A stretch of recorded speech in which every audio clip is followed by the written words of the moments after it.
que é o sindicato? O sindicato é uma associação. Como é que a associação é mantida? Até o ministro dos punhos de renda, o Barroso, aquele que tem aquele narizinho de quem pisou no cocô e tem um nojo de pobre danado, semana passada, numa sessão, ele associou o sindicato a um condomínio. Uma associação válida, acho que é didático isso.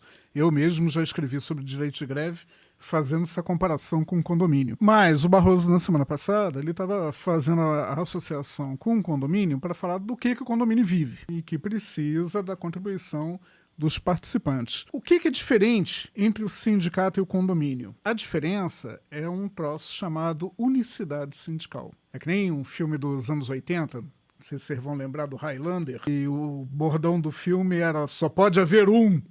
Né? Mesma coisa com o sindicato. Só que quando você diz que só pode existir um sindicato para determinada categoria numa determinada base, aquele sindicato, quando está negociando com o patrão, ele representa todo mundo. Ele não representa só quem está pagando a ele. Ele representa todo mundo. O reajuste salarial ou ganho real, se tiver, muita gente fala aumento, mas se está empatando com a inflação, meu amigo, não tem aumento. Só tem aumento se tem reajuste. Para ter reajuste salarial, você tem que negociar. Para negociar, você tem que ter sindicato.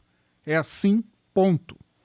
Tudo que existe de direito trabalhista, férias, 13º, tudo, né, foi criado por luta sindical, por sindicato reivindicando. Agora, com unicidade, como eu disse antes, o sindicato negocia em nome de todo mundo. E aí tem a figura do carona, que foi o que o Barroso mencionou, que é o cara que não contribuiu com o sindicato, não quero me envolver com o sindicato, não quero saber de política, não pago o sindicato. Mas esse cara vai se beneficiar do ticket alimentação, vai se beneficiar do reajuste, da limitação de jornada, do adicional de horas extras acima da lei que o sindicato conseguir, né, do plano de saúde. Então, a contribuição sindical, ela existe para forçar todos os membros da categoria a contribuírem para o resultado da negociação coletiva e para manter essa estrutura. A direita tem vários desses projetos bolsonaristas, né, que, para quem é terra quadrada, fundamenta dizendo que é uma versão do imposto sindical. O imposto sindical já morreu. O que era o imposto sindical? Era um dia de trabalho do trabalhador, descontado do trabalhador, para manutenção de toda a estrutura sindical, independentemente, não só dele ser filiado, mas independentemente do sindicato negociar ou não, do sindicato chamar greve ou não, do sindicato fazer alguma coisa na vida ou não. Então, o sindicato pelego, cartorial, ele tinha lá o seu registro, dado pelo Ministério do Trabalho, e ficava de boas, de braço cruzado, e ganhava seu imposto sindical do mesmo jeito que o sindicato que fizesse greve. Isso acabou com a contra-reforma trabalhista, que trouxe um monte de prejuízos à estrutura sindical brasileira.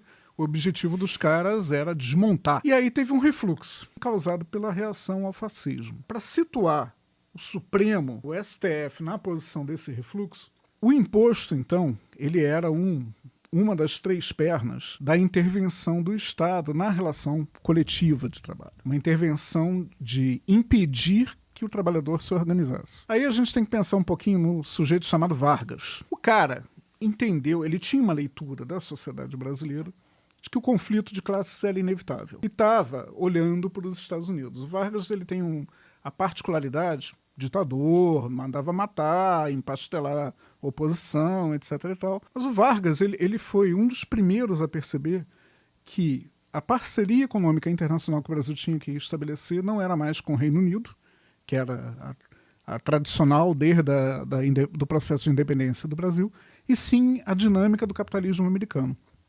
E olhando o capitalismo americano, ele estava vendo o New Deal e a inserção de classes e, sobretudo, a ideia de que o conflito de classes ele é inevitável, ele é intrínseco à relação de trabalho, e aí ele tem que ser trazido para dentro da institucionalidade. Eu não posso negar esse conflito, eu não posso fazer que nem o Arthur Bernardes, né, o penúltimo presidente da República Velha, e dizer que o conflito social é caso de polícia. Né, que é o que o fascismo faz. Eu quero regrar. Como é que eu vou regrar esse conflito? Aí ele olhou para fora, no cenário internacional, e pegou elementos do New Deal e pegou elementos do fascismo. A CLT, que sai em 43, apresentada ao público no gigantesco estádio de São Januário, no 1º de maio de 1943, a CLT é um projeto de duas caras. Ela tem uma bifacialidade muito definida, que gera uma certa confusão nos pensadores sociais. Porque ela, de um lado, assegura direitos individuais. Por quê? Porque a classe trabalhadora era incipiente, o Vargas sabia que os sindicatos tinham sido desmontados na República Velha e ele mesmo era um anticomunista, óbvio. Então ele não tinha como o conflito funcionar gerando direitos como estava gerando nos Estados Unidos durante o New Deal. E do outro lado, ela não assegurava a organização sindical, ela reprimia a organização sindical. A CLT foi criada para reprimir a capacidade de organização dos sindicatos. E daí que vem esse tripé. Era imposto sindical para sustentar o sindicato pelego, que não faz nada, a unicidade sindical, que só pode haver um, e o poder normativo da Justiça do Trabalho, que era a capacidade da Justiça do Trabalho ditar normas em lugar do contrato. De um lado está a empresa, do outro está o sindicato. Desse conflito sai um acordo com normas trabalhistas.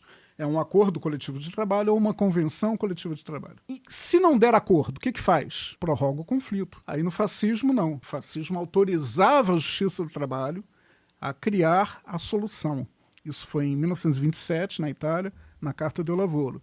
O Vargas importou isso e foi traduzido do italiano para o português. Constou esse dispositivo do poder normativo das nossas constituições literalmente traduzido, dizendo o seguinte, ó, se não der acordo, a Justiça do Trabalho vai lá e tem condição de ditar as normas. Depois da reforma do Judiciário de 2005, com a emenda 45, isso foi posto de lado, né? O poder normativo só existe por delegação das partes. E é uma tragédia. A Luara deve estar lembrada do que foi o dissídio coletivo da SCT. Acabou o imposto, acabou a unicidade. Aliás, acabou o poder normativo. Ficamos com a unicidade. Com a unicidade, você tem um problema danado, que você não tem liberdade para se organizar e, ao mesmo tempo, você tem que representar todo mundo. Sim. Aí vem a reforma e diz que você pode representar todo mundo para impor prejuízos aos trabalhadores. Né? Aquilo que antes não podia, porque antes tinha entendimento do seguinte, aquilo que é interesse público, norma de saúde do trabalho, proteção à mulher no trabalho, à criança, etc. e tal, você não podia fazer acordo a respeito daquilo. Agora você pode pactuar a jornada de 18 horas. Agora você pode pactuar com o empregador que a mulher grávida vai trabalhar em local insalubre. Né? Então, esse liberou geral, ele contempla duas ideologias. E é importante a gente perceber que são duas visões de mundo que conversam entre si e que se afastam quando tem conveniência. O que eu falei do casamento do Supremo com o fascismo.